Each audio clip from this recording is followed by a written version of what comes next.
The canoe was going to go out into the water. All the materials were harvested here in Wiigwaasi around our area.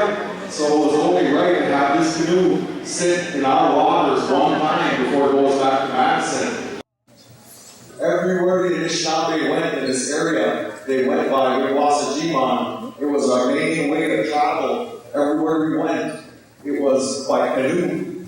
And at one time, everybody in our community knew how to build these birchbark canoes. So it's my dream that we carry that forward into the next generations and keep this craft and part of our identity alive for future generations to come. Because that's who we are. We're Anishinaabe people.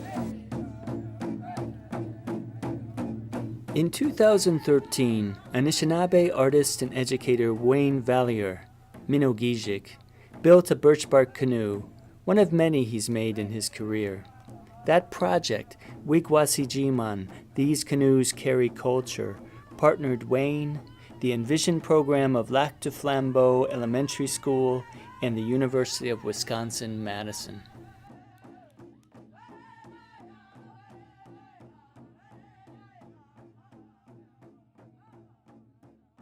My name is Wayne Valliere. I work for Lac du Flambeau tribe of Lake Superior Chippewa Indians. I'm a Ojibwe language instructor, culture teacher for the Lac du Flambeau tribe.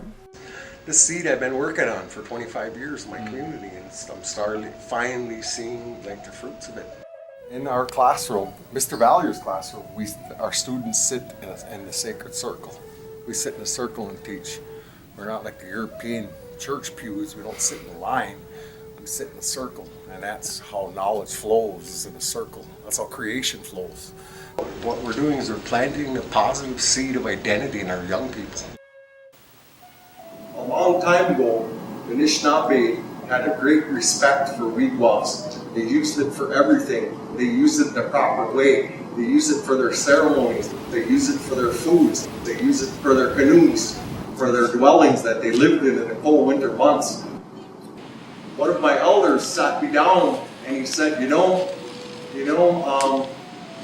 the birch tree, we're not losing the birch trees, he said. The birch trees are losing us. So the birch tree is a spirit, he said, a living spirit, just like you and I. And he said that that tree is standing there and looking at the native people saying, okay, well, you don't want to use me anymore, use me in the proper way, then I'll just leave. We look at that tree as a living being, and we make that tree in 1,000 parts before we harvest it. And we promise that tree that we'll do the very best we can and in the proper way to use it. So it's giving its life for our lives to make us strong, give us health and strength.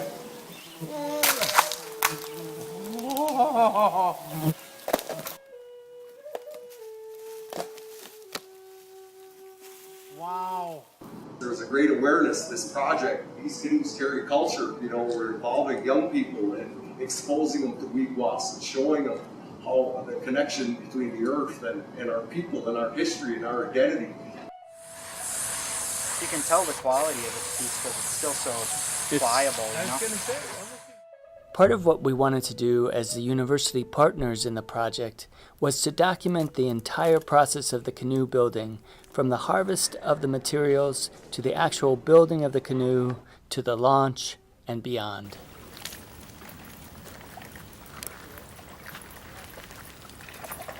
The canoe was not a historical reenactment, something meant to show people how things were done in the old days. What we wanted to document was the very effective and innovative ways in which Wayne adapts his traditions in the here and now. People start thinking of better ways of doing it, just like my elder that told me, our ancestors used stone tools a long time ago. If you, Mino-Giizhig, can think of a better way of doing this, you do it. My brother is also one of my teachers. My brother's built more canoes than I have. So we've got to work together on it. We discuss a lot of these things and we bounce a lot of things off. So we came up with different methods of doing things that make a stronger canoe. And as far as modern tools, he said, If your ancestors had a chainsaw to cut a tree down, they would have used it.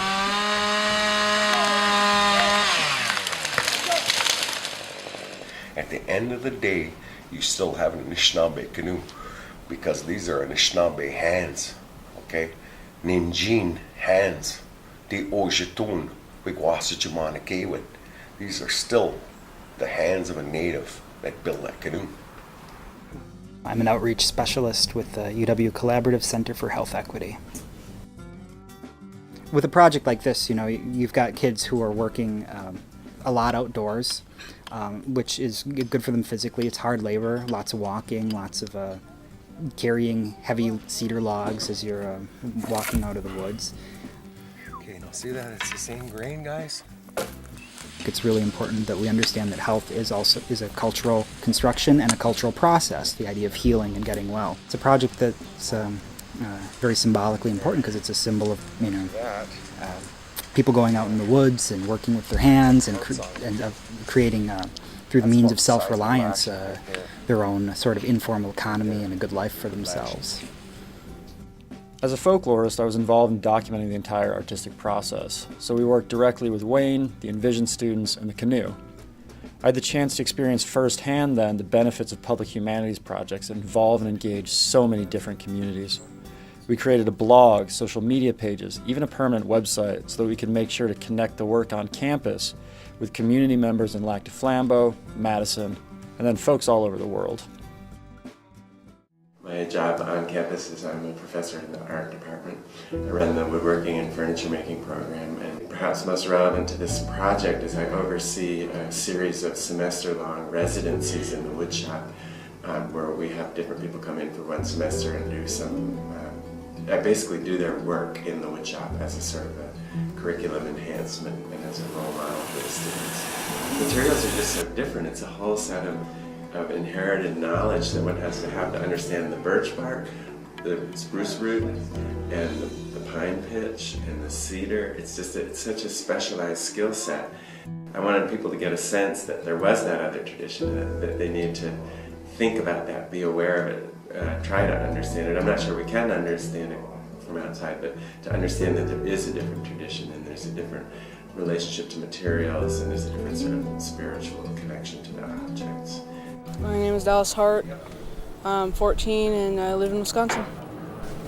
And what we did was we sewed up some of the ribs and we worked on the ends of the canoe, making the designs, cutting them, sewing them. Being down in Madison, just a couple of your friends and a good teacher, it's a fun time. By them having identity and knowing who they are, there's an old motif for their people. It's like this: by knowing where you've been, you'll have a greater understanding on where you're going. So it's going to add strength. Their solid foundation of their identity is going to, yes, I can go to college, I can obtain that education, but I don't have to lose my native value to understand Western society and be part of it. I can be the best of both worlds. Remember it, because sometimes you guys, the old ladies, say, oh, I remember that old man, Mino-Giizhig, he told me a story about that. I know how that goes. Here's how it goes. As the boat took more and more shape, it just was such a powerful object, and people coming in to see it was like, holy moly. And there's just, certain stages of it that were just so great to watch, whether it was the bending of the ribs and standing inside the canoe and sort of pushing them out with your feet. Wayne is a natural when it comes to teaching. Every day, Wayne graciously welcomed anyone who wanted to learn to join in and lend a hand. The woodshop became this rich, dynamic space for sharing knowledge and language and culture. We had youth from the Goodman Community Center here in Madison working alongside kids from Flambeau. We had university students studying folklore and art, and everyone who came to this project had something to share with it. We talk a lot about collaboration and working in teams, and I've always been a huge advocate of collaborative art, and I think this was a great demonstration of that, of bringing people in, who maybe didn't know that much. Like, I didn't know how to build a canoe at all, but Wayne was really great at teaching newcomers. Both communities, UW and Lac du Flambeau, learned from each other by being able to have a very long discussion. It gave the university and folks an opportunity to really connect with people from the Lac du Flambeau community, and I think the relationships are real and authentic, and they're lasting. We're all looking forward to our futures at UW Madison. They're warming it up. Everybody eat already? You guys eat? No. Anything don't fall for my shoe.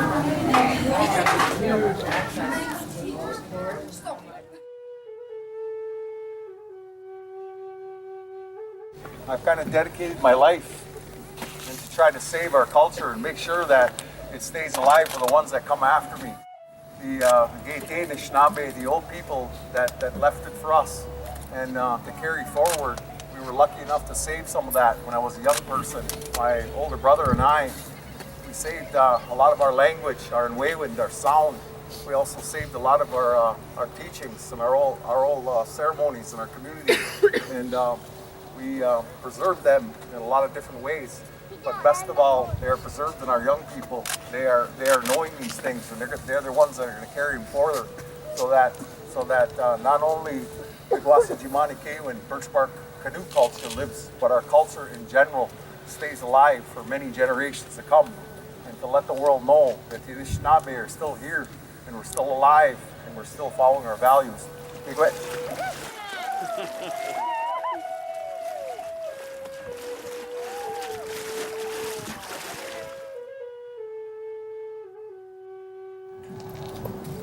Wiigwaasi Jiimaan ain't died.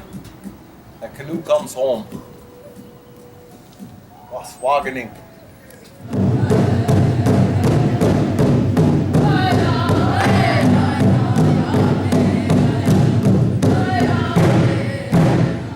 We don't have to lose our identity to become educated in the Western world. We can mesh both of them and live strong for future generations and leave a good footprint for our grandchildren. When we all work together, we can make so much more happen than when we work alone. And students, as you walk out to find your place in this walk, be sure you take a good look at that beautiful, beautiful Jiimaan, that Wiigwaasi Jiimaan that you see in front of you. And think about how it's going to be to have that out on the lakes here in Waswaganing. You guys get ready for a paddle today?